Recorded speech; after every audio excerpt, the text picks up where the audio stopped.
Goeiemiddag op Sondagmiddag 16 Februarie. Ek wil 'n boodskap met julle deel, die eerste in 'n reeks glo ek, wat baie mense sal seker sê ek moet hom eintlik titel Hoe om vriende te verloor en nuwe vyande te maak. Want dit is 'n kontroversiële onderwerp hierdie. Ek wil hierdie reeks noem die slagting van heilige koeie. En hierdie eerste een gaan oor die vraag, is ons regtig in die laaste dae? Dit lyk of dit die algemene konsensus is onder baie gelowiges, en ek verhaas my om te sê daar baie ongelowiges. Maar ek gaan die stelling maak en die argument maak dat ons is nie in die laaste dae nie. Inteendeel, ek glo ons is nog in die eerste dae van God se koninkryk. Bietjie laat, belated soos hulle in Engels sê, want ek dink ons is beroof vir die afgelope amper 2000 jaar van die ware evangelie boodskap. Die ware koninkrykswoord. En ja, kom ons gaan in en dan sal jy miskien sien soos ons aangaan hoekom dit so kan wees. Hoofsaaklik blameer ek natuurlik die manier waarop die evangelie verkondig is vir die afgelope 2000 jaar, of nie verkondig is nie. Want wat verkondig is, was meeste van die tyd net so 'n mengsel van 'n bietjie goeie nuus, maar met 'n klomp voorwaardes en 'n klomp slegte nuus ingebou in daardie boodskap. En dan het daar ook leerstellinge begin verskyn hier van die 18de eeu af. Die 1800s af, rondom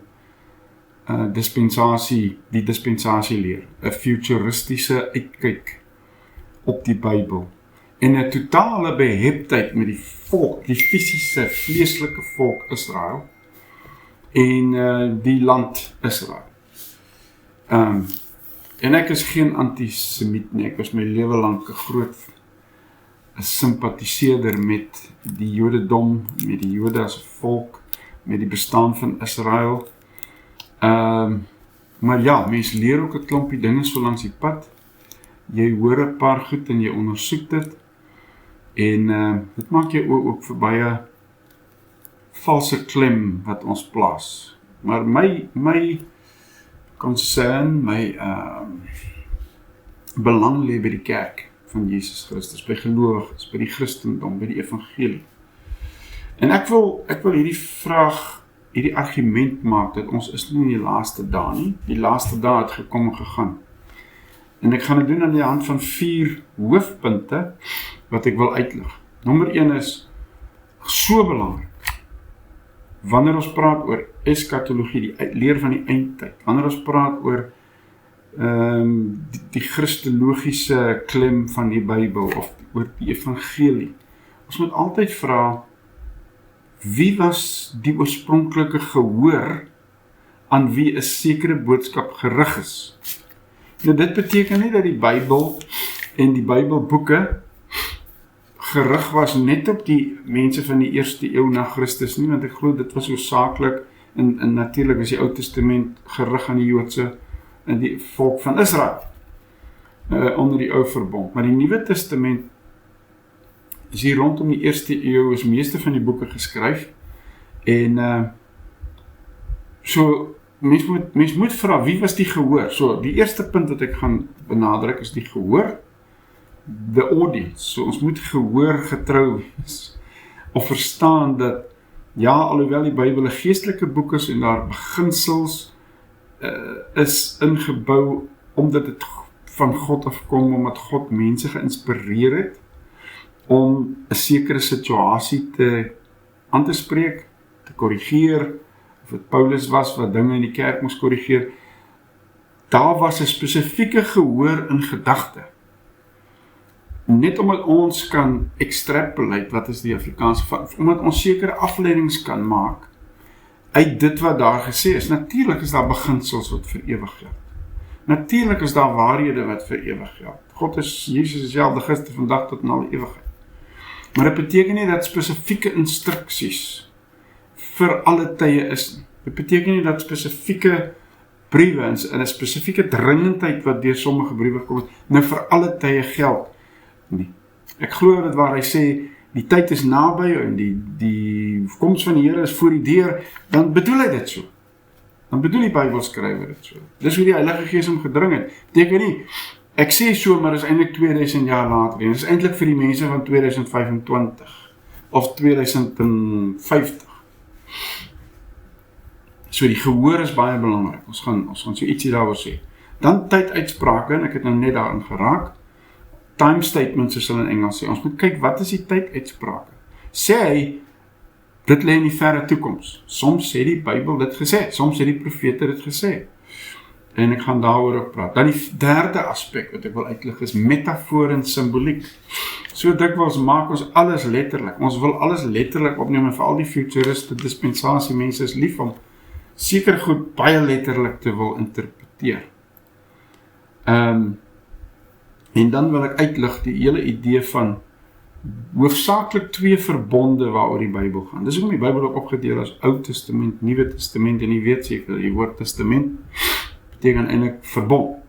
Dit is die direkte vertaling van die woord vir testament.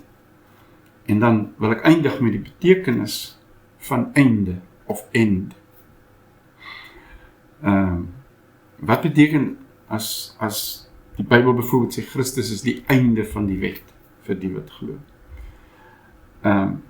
Maar kom ons begin by die laaste dag. Die gehoor liewers. So ek glo dat die Bybel in meeste van die Bybelse boeke, en as jy gaan kyk ook na die historiese rekords, is geskryf rondom voor die 60 na Christus, 70 na Christus. Selfs die boek Openbaring, en daar is verskil daaroor, baie teoloë en Bybelkommentators wil sê dis in 90 na Christus skryf, ons kan 'n ander dag daaroor praat. Ek glo nie dis so nie, en ek dink daar's baie sterk interne getuienis dat die boek Openbaring geskryf is voor 70 na Christus, en Openbaring 11 veral is belangrik in hierdie opsig, omdat dit duidelik is dat die tempel het nog gestaan, het sy jy die tempel simbolies wil sien, of fisies, maar dit blyk dat die Bybelskrywer, of die skrywer van Openbaring, weet nie van 'n tempel wat reeds verwoes is nie, want so daarom seker melding gemaak gewees het van. So, kom ons lees net gou Matteus 24, vers 15 tot 21, om te sien hoe dat dit duidelik is, dat hierdie woorde gerig was aan 'n spesifieke gehoor, 'n spesifieke groep mense, en daarom vir ons, vandag, nie baie sin gaan maak, as ons nie verstaan, dat dit op daardie spesifieke mense gerig was. Dis soos iemand gesê het, dis soos om 'n brief te lees wat jou oupa, 'n liefdesbrief wat jou oupa vir jou ouma geskryf het, baie jare gelede. En jy kom nou daarop af, en jy kyk daar by ouma, en jy krap daar rond tussen die briewe, en hier kry jy nou hierdie pragtige liefdesbrief, en in die brief sê oupa onder andere, as jong man, wat nog kuier by ouma, ek kom volgende week, Woensdag, gaan ek jou sien. En jy hardloop in, en jy sê vir almal, oupa is op pad, oupa kom Woensdag. Nou dis hoe baie dispensasie, en baie Christene vandag reageer. Ons lees 'n brief wat geskryf is vir mense van jy weet, in die 1ste eeu, en ons wil daarmee hardloop en sê, dit is nou vir ons. So selfsugtig eintlik, so naïef. Natuurlik is daar begin, selfs oupa se brief aan ouma sal sekere mooi beginsels bevat, wat daardie jong man wat dit lees, kan toepas in sy eie lewe. Iets rondom hoe ek met my meisie kan praat, en hoe ek vir haar kan sê hoe lief is ek vir haar, en die beginsel geld. En so, Matteus 4 vers 15, kom ons lees van daar af. Vers 15 sê, wanneer julle dan die gruwel van verwoesting, waarvan gespreek is deur die profeet Daniël, sien staan in die heiligdom, laat hy wat lees oplet. Nou wil ek net gou iets sê oor die gruwel van verwoesting en die heiligdom. Dit beteken nie dis iets in die tempel noodwendig nie. Die hele stad Jerusalem en die tempel is gesien as God se heiligdom, is God se se goddelike plek. En toe die Romeinse leers Jerusalem begin omsingel het, dit is waarskynlik waarna hier verwys word, die gruwel van verwoesting, soos dit hier vertaal is. Maar luister nou na die instruksie, dan met die wat in Judea is, dis nou Jesus self wat in die woord is, dan met die wat in Judea is, soos geld dit net vir die wat in Juda is, vandag, so dit kan nie vir vandag, dis vir 'n spesifieke gehoor, dan moet die wat in Judea is na die berge vlug, wie op die dak is, moet nie afkom om iets uit sy huis weg te neem nie, hier is 'n dringendheid, en wie op die land is, moet nie omdraai om sy klere weg te neem nie, maar wie die vroue wat swanger is, en die wat nog soog, in daardie dae, en bid dat julle vlug nie in die winter of op die Sabbat mag plaasvind nie, duidelik gerig aan die Joodse gehoor, want dan sal daar groot verdrukking wees soos daarvan die begin van die wêreld af tot nou toe nie gewees het nie, en ook nooit sal wees nie.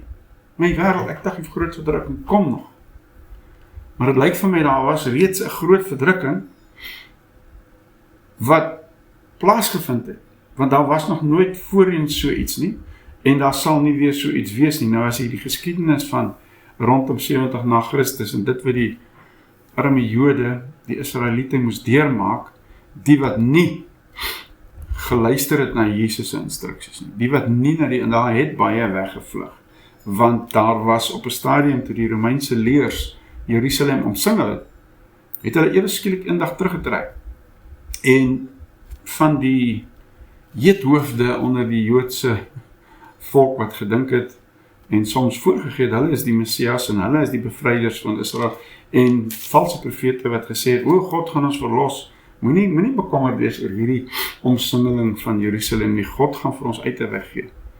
Maar hulle het hierdie terugtrekkende Romeinse leer agterna gesit, en baie doodgemaak, maar eintlik nie besef dat hulle verder net hulle eie graf grawe, maar toe die mense wat gelowiges was, wat Jesus se woorde onthou het pad gevat, en daar word beweer, dat is geen Christen waarvan ons weet, doodgemaak of gesterf met die verwoesting van Jerusalem in 70 na Christus, die verwoesting van die tempel in Jerusalem. Dit is gegrond op hierdie profesie. Maar ons praat later meer oor die groot verdrukking. Dit gaan een van die onderwerpe wees. So, dis baie duidelik dat ons, en ek kan nie te veel tyd hierin spandeer, ongelukkig, want ek gaan te lank praat, maar dit is so belangrik, mense, dat ons in hierdie tyd verstaan, daar is soveel vrees wat geskep word, daar is soveel onsekerheid, daar is soveel confusion, wat is die woord, verwarring, wat gesaai word, deur, sal ek maar reguit sê, nonsens teologie, sensasionele teologie wat, eintlik 'n eskatologie wat gebou word rondom wêreldgebeure, rondom hoofopskrifte. Ja, daar is altyd vir ons iets te sê. En dit wat in die wêreld gebeur, daar is definitief, ek stel dit so in Engels, iets the death throes, so dit is die doodsroggel van die magte en kragte wat ons verblind het vir die afgelope 2000 jaar, waarvan die godsdienstige magte groot aandeel gehad het. Dis hulle doodsroggel wat ons hoor en sien. Maar God se koninkryk is onstuitbaar. Halleluja. Aan die groei van sy koninkryk en vrede sal daar nie 'n einde wees nie. Nie vir 'n wegraping nie, nie vir 'n tydelike terughou nie, want soos baie mense beweer, dat die Jode nie Jesus aanvaar het nie, het God hom soort van gesê, nee, nou wag ons kan nie nou die koninkryk laat kom nie, want almal sien hierdie koninkryk, of hierdie tipe mens, hierdie tipe teoloog, sien die koninkryk as 'n fisiese, materiële koninkryk, met 'n fisiese troon in Jerusalem, waar Jesus fisies gaan vanaf regeer. Terwyl die Bybel hoofsaaklik praat, eerstens van 'n geestelike koninkryk, wat harte verower. Want as jy 'n hart verower het, dan het jy, as Jesus en God jou hart vat, dan het hy jou vir ewig. Dan buig elke knie en elke tong bely, en is nie onder dwang nie. dis godsdienst se manier. Jy sal God aanbid of hierdie swaard gaan deur jou hart. Of jy sal Jesus nie verder bely nie, maar jy sal Allah bely, anders onthoof ons jou. Dis godsdienst se taktiek. Tyduitsprake, Daniël 12 vers 4, sê die volgende. Nou kyk nou, hoe belangrik tyduitsprake is, en ek gaan basies net wys, wat het God vir Daniël gesê, nadat hy van 'n ongelooflike visie oor die eindtyd gegee het in die geskiedenis, die toekoms van Israel as ware, en die koms van die Messias. Maar dan sê hy in Daniël 12 vers 4 vir hom, die volgende. En jy, Daniël, hou die woorde geheim en verseël die boek tot die tyd van die einde toe. Baie sal dit deursoek en die kennis sal vermeerder. So moenie hierdie openbaring nou te bekend maak nie, verseël hom, want die vervulling van hierdie profesie is vir 'n tyd wat nog kom. Maar dan in Openbaring 22 lees ons die volgende verse 10 en 11. Openbaring 22 vers 10 en 11 staan daar, en hy het vir my gesê, moenie die woorde van die profesie van hierdie boek verseël nie. Net mooi die teenoorgestelde as wat hy vir Daniël gesê het. Want die tyd is naby. Die tyd is nie 2000 jaar of 5000 jaar of 10.000 jaar, die tyd is naby. Die tyduitsprake is belangrik, en so gaan dit reg deur die Nuwe Testament. Ek kan vir die vers op vers lees, gaan kyk 'n bietjie in Jakobus 5, vers 7, 8 en 9, die dringendheid waarmee Jakobus gepraat het met die gelowiges. En dis die Joodse gelowiges wat versprei was, so ook Petrus, 1 Petrus 4 vers 7, miskien moet ek gou 1 Petrus 4 vers 7 lees. Stel het so, en die einde van alle dinge is naby, wees dan ingetoe en nugter om te kan bid. Nou is dit eerstens vir ons, of is dit eerstens vir Petrus se gehoor? In die eerste eeu na Christus, voor 70 na Christus, bygesê. Natuurlik is dit vir sy onmiddellike gehoor. Maar dit beteken ook dat ons moet ingetoe en nugter wees. Dis 'n beginsel. En selfs vir ons is die einde van sekere dinge is nou naby. En ons praat meer oor die einde, en die betekenis van die woord einde in 'n minuut of 10. Dan is 'n fantastiese woord daar. Einde kan so negatief klink, en ons verstaan dit so negatief, die einde van alle dinge. Nee, einde beteken meer daaroor later. Val ek my amper self in die rede. So, dis baie duidelik, Openbaring 1 vers 3, laat ek net so vinnig daar ook vir u sê, die klem van Openbaring ook, soos die meeste van hierdie briewe is, dinge is baie naby besig om te gebeur. Nou die dispensasiemense, jy weet, hulle maak allerlei spronge en draaie en breingymnastiek, ten einde dit wat sê naby staan voor die deur, is op die punt om te gebeur, daai dringendheid sê nee wat dit is vir 2000 jaar, dis vir nou, ons nou is dit so. Eers was dit na 1948, jy weet, toe werk hulle uit wat is 'n geslag, want Jesus het in Matteus 24 sê, hierdie goed, die verwoesting van die tempel, die verwoesting van Jerusalem, sal nie gebeur voordat hierdie geslag verbygegaan het nie, en ook daar is daar sekere gimnastiek, mental, breingymnastiek ter sprake, want mense wil sê, nee, hy bedoel die geslag wat sien dat die vyeboom geskit gaan word, want Israel, so symbool is die vyeboom, en toe werk hulle uit 40 jaar na 1948, en toe is dit 88, maar dit gebeur nie, toe is dit 89, toe is dit die 2000s, en so gaan het aan datum op datum het gekom en gegaan, en hierdie profete gaan nog steeds aan, skryf nog steeds hulle dik boeke, en verdien 'n paar rand daardeur. So, Openbaring 1 vers 3, kom ons sien daar ook die klem, salig is hy met die woorde, sommer, nadat ek sê, die boek gaan oor die openbaring van Jesus Christus. Dit kan beteken, die hele boek is openbaring van Jesus Christus, met sy liggaam, ons moet nooit Jesus meer skei van sy liggaam nie. Paulus sê in 1 Korintiërs 12 vers 12, soos die liggaam een is met baie lede, so is Christus. Dis die hoof en sy liggaam. Die openbaring van Jesus Christus wat God hom gegee het om sy diensknegte te toon wat gou moet gebeur. 2000 jaar? 5000 jaar? Gou. Wat hy deur die sending van sy engel en sy diensknegt Johannes te kenne gegee het, wat getuig het van die woord van God en die getuienis van Jesus Christus, alles wat ek gesien het. Dan vers 3. Salig.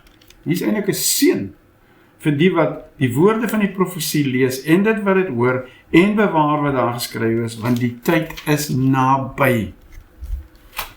Tyd is nie dekades ver nie. Die tyd is naby. Metafoor en simboliek. Nou, dis 'n ander probleem wat ons as gelowiges het, wanneer ons dinge te letterlik wil opvat. Kom ons kyk bietjie net so vinnig na die gebruik van die dag van die Here. In die Ou Testament en die Nuwe Testament beteken die dag van die Here word op verskillende maniere beskryf. In die Ou Testament veral, en veral wanneer hy sê ook God kom op die wolke, Jesus gaan kom op die wolke, ensovoorts, dan beteken dit baie keer, in meeste van die tyd, in die Ou Testament en in die Nuwe Testament glo ons, dat God kom in 'n agent, God kom deur 'n agent. Dis nie God self wat fisies kom, of noodwendig Jesus wat fisies liggaamlik moet kom nie, maar hy kom deur, in Israel se geval, en in van die ander lande se geval, waar God ook gewaarsku het, die dag van die Here kom vir hulle, het dit gegaan oor 'n vyand wat hulle kom verslaan, soos die Assiriërs teenoor Egipte, of Babylon teenoor Israel, en dan later Rome, wat vir Israel verslaan het in 70 na Christus, en die stad verwoes het, en die tempel verwoes het. Ek wil nou net kyk of ek hier 'n teksvers het, ek het nou nie een neergeskryf nie, maar daar is soveel, wat praat van die koms van die Here, en dan gewoonlik word die taal gebruik is ook van soos hulle in Engels sê, decreation. Ek kyk nog vir 'n mooi Afrikaanse beskrywing, de-skepping. Maar dit klink nie heeltemal reg. So, dit taal gebruik soos die son sal verduister, en die maan sal rooi word, soos bloed, en swart soos 'n sak, en die sterre val uit die hemel uit neer, en die berge wankel. Dis die taalgebruik wat gewoonlik gebeur, wat gebruik word deur God, en deur die profete. Maar waarop wys dit?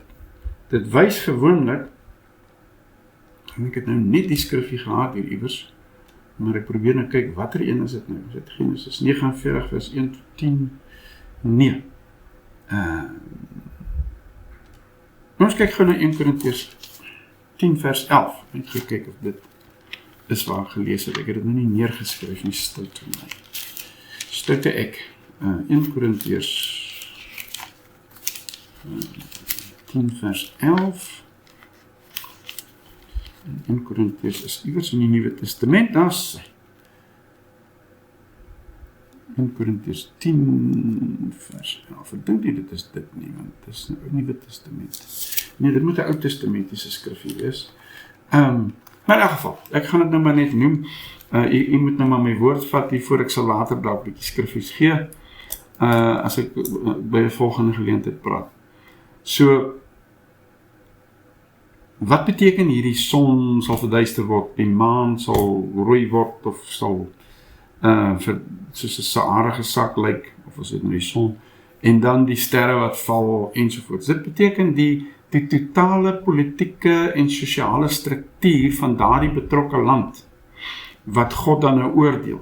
Het sy dit nou Egipte is, wanneer Assirië hulle aanval, dink ek is die een geval, of het sy dit nou Israel is, wanneer die Babyloniërs hulle aanval, of die Romeine hulle aanval, die koning, die son, die koning, die koningin, die maan, die illuminaries, die sterre, celebrities, die belangrike mense, die filosofe, die politici, dis die sterre, hulle val. En weet jy, ek dink ons sien dit vandag nogal op 'n manier.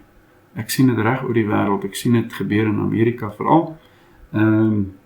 Mense het hulle eie idees daaroor, maar wat ek sien is dat dit wat voorheen en hulle wat voorheen so belangrik was en wat op allerlei maniere en met allerlei dinge weggekom het, die is besig om te val. En hulle wat hulle verset teen God se beginsels en God se waardes, en waardes wat ons weet common sense is. Ek dink God is 'n baie common sense persoon. Hy is nie common nie. Anyway, maar ek glo die illuminaries, die verligtes, die wat gesien word as die sterre, die celebrities, die politici, die groot name, is besig om te val. En dis die beeld wat God gebruik wanneer hy praat van die dag van die Here. Hy het nie bedoel die materiële skepping. Die aarde is die Here se. Oestyd en saaityd sal altyd bestaan. Daar's geen, waarvan ek weet, beloftes dat die aarde, die fisiese skepping, tot niets sal gaan. Wanneer hy ook sê, die elemente verbrand, dit is stoicheias, die Griekse woord, dis die eerste beginsels. Dis wette, reëls, regulasies, menslike wette, reëls en regulasies en gebruike, wat uit die pad geruim word, want daar is 'n koninkryk wat vir homself 'n pad oopbreek. As God se koninkryk wat éventueel alles sal oorheers en almal sal oorheers en hulle sal bly wees. Dis nie soos die droom van die globaliste wat sê you will own nothing and you'll be happy. Nee, hierdie een sê you will own everything. You already own everything. Sê God dit nie vir ons, het Paulus dit nie vir ons gesê nie.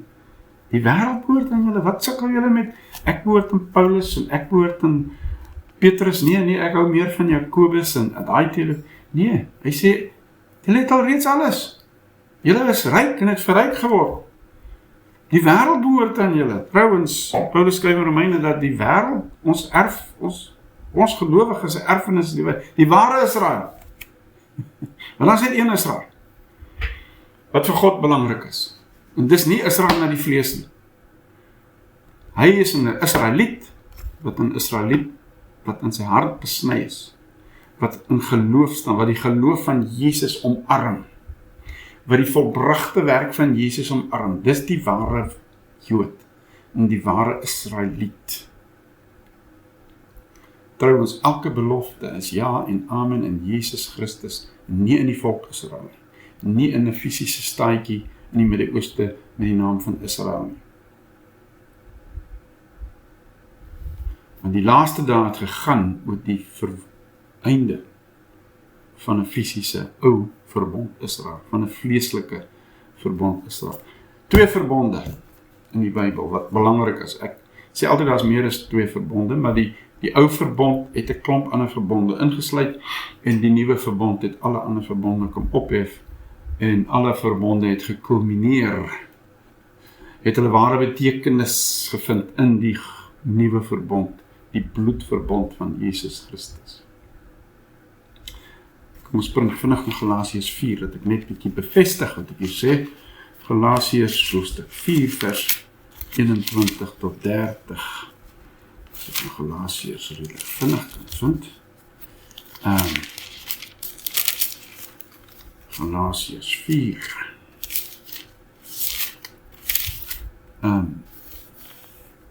Vers 21. Julle wat onder die wet wil wees, sê vir my, luister julle nie na die wet nie? Wat sê die wet? Want daar is geskrywe dat Abraham 2 seuns gehad het, een uit die slavin en een uit die vrye. Maar die een uit die slavin is gebore na die vlees en die ander een uit die vrye deur die belofte. Dit is sinnebeelde, want die vroue staan vir 2 verbonde. Een van die berg Sinaï afkomstig, toe God die 10 gebooie vir Moses gegee het, wat vir die slawerny kinders baar, dit is Hagar.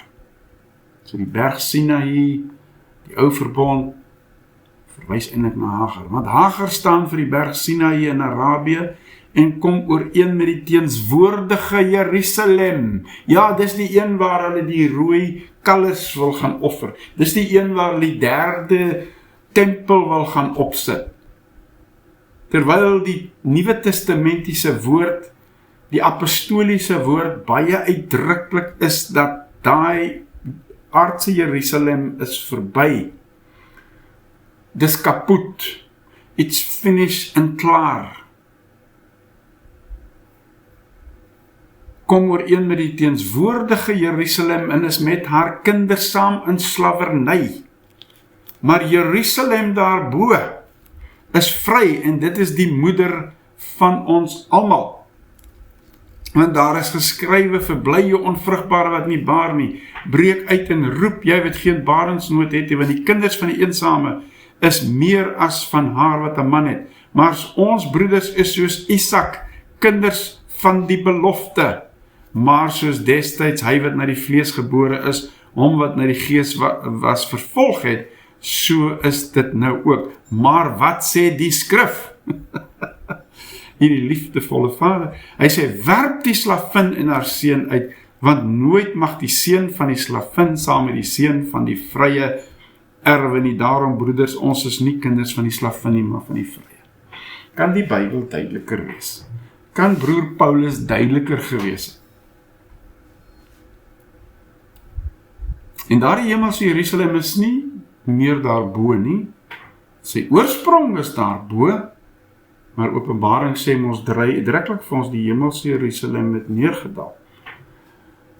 Want dit is ons tuisstad, dit is ons huis, dit is ons stad. So wanneer ons van die laaste dae praat, en wanneer die Nuwe Testament en Openbaring en Petrus en Johannes en selfs Paulus praat van die laaste dae en die einde is naby, dan bedoel hulle van die ou verbond, die vleeslike verbond, die aardse Jerusalemse tyd is verby. Ja, God het 40 jaar gewag na die opstanding van Jesus, nadat die ware tempel verwoes is aan die kruis en wonderlik opgehef is en opgeryst is en opgestaan het uit die dood as die hoeksteen van 'n magtige nuwe tempel. Die enigste tempel waarin God belangstel, die enigste tempel waarin God 'n behaag het op hierdie stadium, is hierdie tempel waarvan Jesus die hoeksteen is en waarvan elke gelowige 'n lewende steen is. Dis die tempel wat verrys en besig is om te verrys en groter word en uiteindelik die ganse aarde sal vul, want ja, die aarde is eintlik ook God se tempel. Dis die tempel waarin God wandel, waarin hy woon. Hy stel nie belang in tempels met mensehande gemaak nie. En dit was waaroor die laaste dae gegaan het, want terwyl die ware tempel reeds gesterf het en opgestaan het en reeds in aanbou was, terwyl die Messiaanse koninkryk reeds gekom het, die koninkryk is hier. Julle moenie kyk, moenie uitgaan na die woestyn toe nie. Jy hoef nie na die volgende konferensie toe te gaan, koninkrykskonferensie om te hoor, waar is die koninkryk nie, is in jou. Die koninkryk is in jou. Maar hy is besig om uit ons binneste te vloei, so strome van lewende water, totdat selfs die skepping vrygemaak sal wees van verganklikheid. Kom ons praat net so vinnig.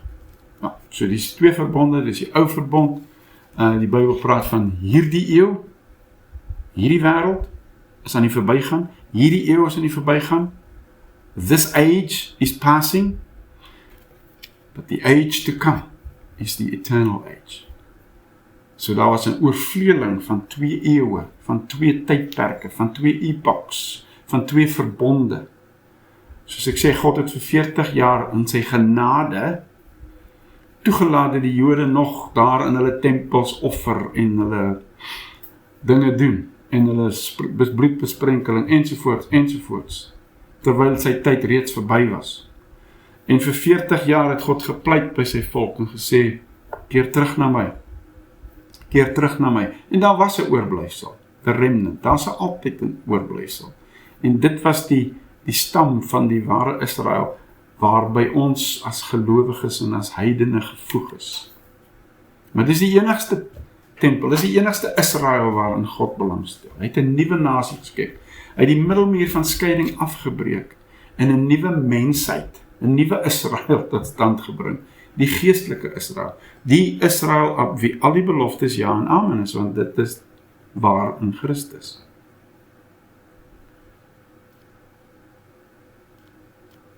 Die betekenis van die eind, telos, Griekse woord, wonderlike woord, beteken consummation, is 'n mooi Engelse woord daarvoor. Volleinding, die vervulling, die ware doel, die ware betekenis. Einde beteken nie soos in die einde van die blad van hierdie lesenaar waarop ek werk nie, en sit nie. Dis nie wat eind in die Bybel beteken nie. Jesus is die einde van die wet vir die wat glo, beteken die wet wat ewig is, want dit kom uit God se hart uit. Dis God se standaard. Kan nie verbygaan nie, maar hy is vervul in die persoon en in die werk en die volbragte werk van Jesus Christus. En daarom, as ons 'n verhouding met Christus het, dan onderhou ons die wet. So eenvoudig soos dit. Ons onderhou nie uiterlike wette en reëls en regulasies nie. Ons leef met die wet van die gees van die lewe in Christus Jesus. Die wet van die Christus lewe, die hoogste wet, die vernaamste wet, die belangrikste wet, die wet waarteen geen ander wet of wetmatigheid kan staan nie, en wat hulle almal insluit, dis die wet waarvan ons lewe. Dis 'n lewende verhouding met 'n lewende persoon. God self in en deur sy seun Jesus Christus. Laaste vers, ek dink ek weet ook nie, 1 Korintiërs 10. Het gaan nou heeltemal te lang. 1 Korintiërs 10 vers 11 sê, maar al hierdie dinge het hulle oorgekom as voorbeelde en is opgeskrywe as 'n waarskuwing aan ons op wie die eindes van die eeue gekom het. Die eindes van die eeue. Ek dink eintlik reg is hoor dit is dit net die einde van die eeue, maar kom ons sê maar eindes, dit maar verander nie veel in die betekenis, verander niks in die betekenis nie. Beteken net wat se eeue daar ook al was, wat se epoks daar was, wat se tydperke daar was. Dit het gekom as 'n waarskuwing aan ons, aan wie hierdie brief geskryf is, 1 Korintiërs, deur Paulus. Dis 'n waarskuwing aan ons op wie die doel, die kulminasie, die samevatting, die werklike doelwit van die eeue gekom het. Wat was die doelwit van die eeue? Wat was die doelwit van die verbonde wat gekom het voor die tyd en veral van die ou verbond? Wat was die doelwit van vleeslike Israel? Dit was die messiaanse ryk. Dit was die nuwe skepping. Dit was alles het gelei na die volbragte werk van Jesus Christus. Hy vervul die wet ten volle. Hy vervul die ou verbond ten volle en hy bring 'n nuwe skepping. Hy is die koning van alle konings en die Heer van alle Here. Hy is die telos, die doel, die culminasie, the consummation of all the ages. Net soos wat dit ook is van die wet.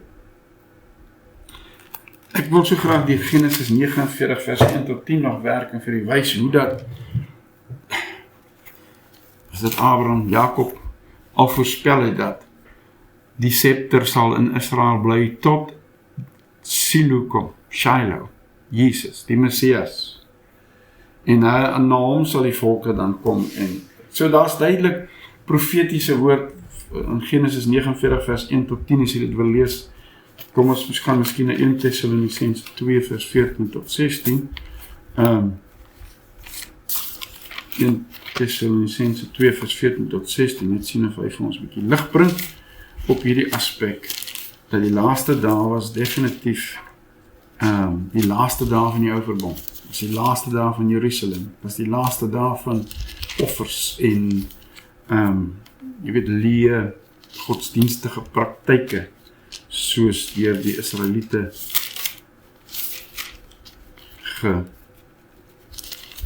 gepraktiseer. 1 Tessalonisense 2 so. Kom ons kyk. Vers 14 tot 16, wat sê hy?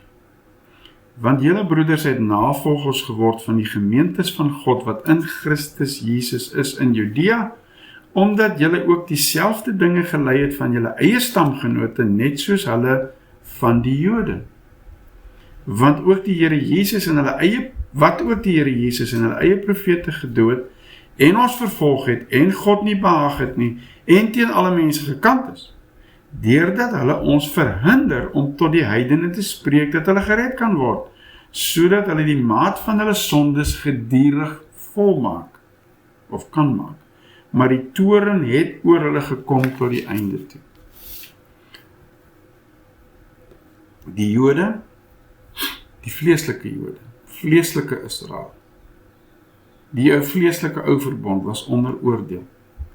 En ten spyte van die feit dat God 40 jaar gewag het daar die verskriklike woorde wat die Jode gesê het van hulle, toe hulle sê dat Jesus se bloed maar op ons en ons kinders afkom.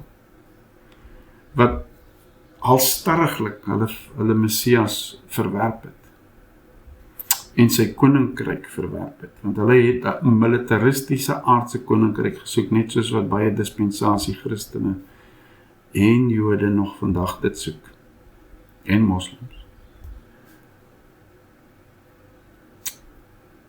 Dit was die laaste dag. Dis die klem van die Nuwe Testament, dis die klem van die Bybel, dat die laaste dag is die laaste dag van 'n verbond, 'n vleeslike verbond, en die nuwe verbond gegrond op beter beloftes het reeds gekom. Ons leef al 2000 jaar daarin. Maar dit is skokkend hoe arm ons evangelieverkondiging is aan ordentlike lering en ordentlike skrifuitleg en hermeneutiek, sodat ons nou maar meer terugval op die sensasionele en dit wat reg lyk en klink, omdat ons kyk om ons in die wêreld en ons kyk nie diep genoeg in die skrif nie. Ons kyk nie diep genoeg in die hart van God nie. Nou ek gaan nou eers hier stop, ek hoop ek het die vraag min of meer beantwoord, maar ons gaan veel meer hieroor sê, want ons praat oor die groot verdrukking, Armageddon, Gog en Magog, die Antichrist, die 1000-jarige vrederyk, ensovoorts, want het is tyd dat iemand maar bereid is om vriende te verloor en nuwe vyande te maak, alhoewel dit nie lekker is. Maar ek seën u